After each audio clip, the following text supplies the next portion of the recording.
اس جو انتظامیہ ہے موجودہ اور ان کے جو ہینڈلرز ہیں پیچھے، ان کے ساتھ تو ان کی نہیں کوئی بن سکتی. میرا خیال ہے یہ تو ان کو سوچ لینا چاہیے کہ اور طریقے، سیاسی طریقے، انتخابی طریقے، انتخاب کے قانون کے تحت رہتے ہوئے ان کو ڈھونڈنے چاہیے اپنے آپ کو.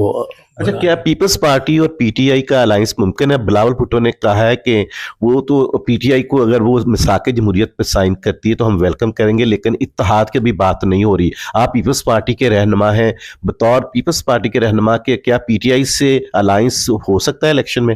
مشکل لگتا ہے. پیپلز پارٹی کو بہت سارا بہت گہرا اور چوڑا دریا پار کرنا پڑے گا، اور سیاست میں کچھ بھی ہو سکتا ہے. میں تو کہتا ہوں پاکستان میں ماضی کے علاوہ آپ کوئی پیشین کوئی کر ہی نہیں سکتے. لیول پلینگ فیلڈ نہ ملنے کی دو ہی جماعتیں شکوے کر رہی ہیں، ایک پی ٹی آئی اور ایک پیپلز پارٹی. اور دو ہی یہی جماعتیں ہیں، دو جو کہ قومی جماعتیں جو کہ مانگتی تھیں کہ تاریخ دو، الیکشن کی تاریخ دو. میاں نواز شریف نے تو تاریخ نہیں مانگی، ان کے تو گلے میں ٹانگ دی گئی ہے یہ، کیونکہ اسٹیبلشمنٹ کو آئی ایم ایف کی طرف بھی نظر جاتی ہے، سینٹ کی الیکشن کی طرف بھی نظر جاتی ہے، تو ان کو سینٹ ادھورا ہوتا ہے تو نہیں برداشت کر سکتے. اچھا یہ بتائیں کہ اب اگلا منظر نامہ کیا دیکھ رہے ہیں؟ نئی منتخب حکومت نواز شریف کی بنے گی؟ پاکستان میں ماضی کے علاوہ کوئی پیشین گوئی نہیں کی جا سکتی. لیکن نواز شریف لکی سے لگ رہے ہیں. ایک دور میں مشرف نے انہیں جدہ جلاوطن کیا، پھر ڈیل کر کے باوقار طریقے سے آئے اور حکومت سنبھالی، پھر اب لندن گئے، پھر باوقار طریقے سے آئے اور ایسا لگ رہا ہے جیسے حکومت اگلی ان کی ہے. نہیں، نواز شریف میں کوئی چمک تو ہے، اس میں کوئی شک نہیں. چوتھی بار وہ بننا جا رہے ہیں، چاہ رہے ہیں پرائم منسٹر بنے. 3 مرتبہ تو رہ چکے ہیں، بلکہ چوتھی مرتبہ بھی وہی تھے.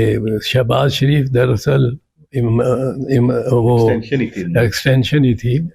بسم اللہ الرحمن الرحیم. ناظرین، میں ہوں لیاقت انصاری، دنیا نیوز ویلاگ کے ساتھ. پاکستان کے قومی منظر نامے، سیاسی صورتحال پر ملک کے نامور سینئر سیاستدان اور ماہر قانون اعتزاز احسن سے بات کرتے ہیں. اعتزاز صاحب، بالآخر 8 فروری کی الیکشن تاریخ آ گئی، آپ اب مطمئن ہیں؟ مطمئن تو نہیں ہے، کیونکہ آئین کی تو خلاف ورزی ہو چکی ہے، اور اس کی پاداش میں کسی نہ کسی کی ذمہ داری تو ٹھہرائی جانی چاہیے. اور میں سمجھتا ہوں کہ چیف الیکشن کمشنر سب سے آگے اس میں ہے، جس نے یہ سبورٹ کیا ہے کانسٹیٹیوشن کو، اور آئینی مدت کے اندر نہیں رکھا نگرانوں کو، بلکہ ان کے تجاوز جو ہے نگرانوں کا، پنجاب اور خیبر کے نگرانوں کا جو تجاوز ہے وہ آئین کی بڑی سخت خلاف ورزی ہے. اور جو چیف الیکشن کمشنر ہے اس پہ تو آرٹیکل 6 لگتا ہے. آرٹیکل 6 کس پہ لگتا ہے؟ اس پہ لگتا ہے جو جھپٹ کر حکومت ناجائز طور پہ حکومت چھین لے اور اس کو چلانا شروع کر دے.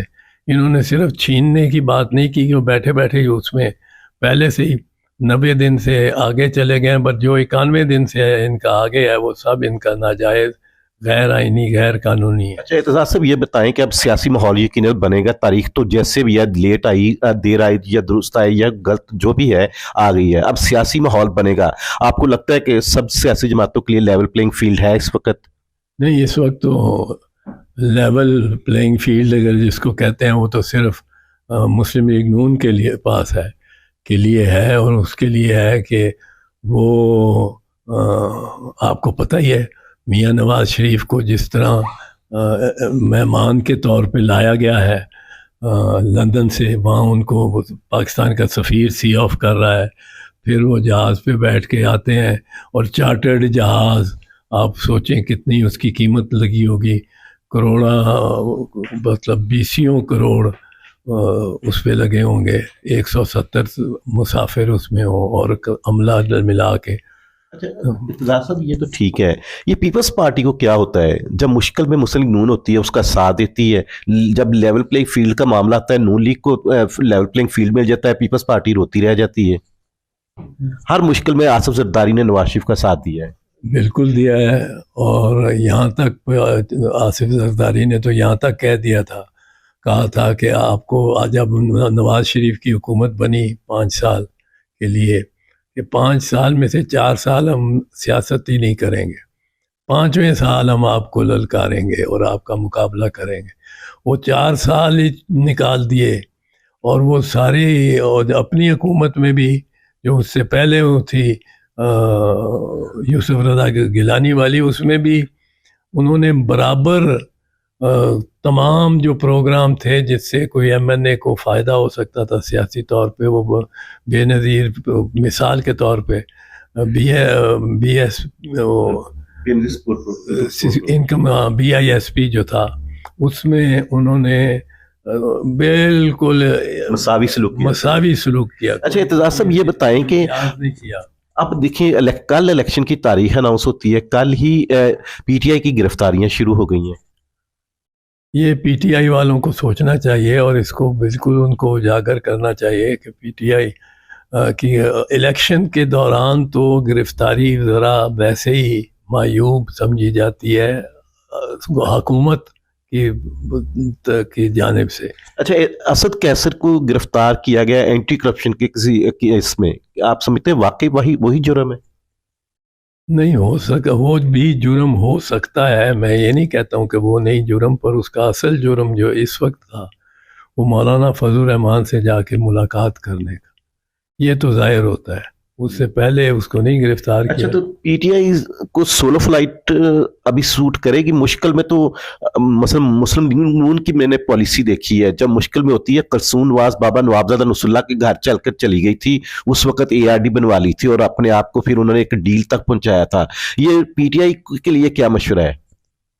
نہیں، PTI کے لیے میں نے تو مشورہ نہیں دینا PTI کو، پر PTI کو خود سوچنا چاہیے۔ ان کا میرا خیال ہے اس جو انتظامیہ ہے موجودہ اور ان کے جو ہینڈلرز ہیں پیچھے، ان کے ساتھ تو ان کی نہیں کوئی بن سکتی، میرا خیال ہے یہ تو ان کو سوچ لینا چاہیے کہ اور طریقے، سیاسی طریقے، انتخابی طریقے، انتخاب کے قانون کے تحت رہتے ہوئے ان کو ڈھونڈنے چاہیے اپنے آپ کو۔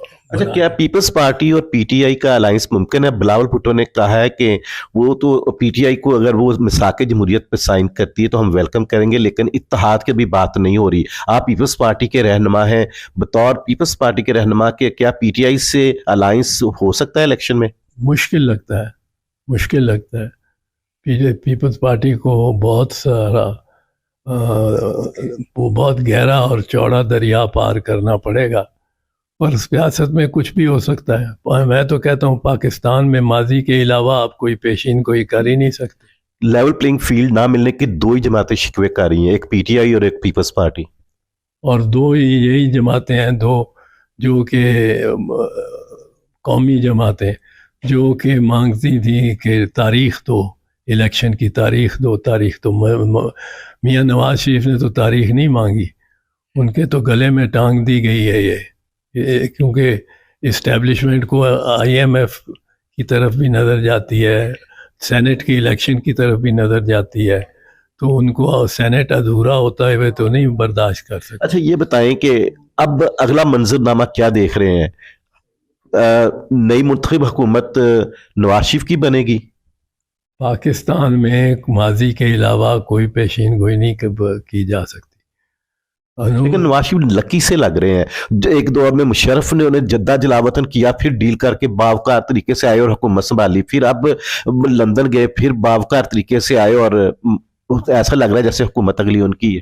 نہیں، نواز شریف میں کوئی چمک تو ہے، اس میں کوئی شک نہیں۔ چوتھی بار وہ بننا جا رہے ہیں، چاہ رہے ہیں پرائم منسٹر بنے، 3 مرتبہ تو رہ چکے ہیں، بلکہ چوتھی مرتبہ بھی وہی تھے۔ شہباز شریف دراصل وہ ایکسٹینشن ہی تھی اس کی، نواز شریف کی۔ کیا چمک ہے نواز شریف کے پاس؟ پتہ نہیں کیا چمک ہے، کچھ ہے ایسے ہی، وہ ان کو پتہ ہے کس وقت کسی کے پاؤں پڑنا ہے اور کس وقت اسی شخص کے گردن کو دبوچنا ہے، یہ ان کو بڑی مہارت۔ شاہ محمود قریشی جیل میں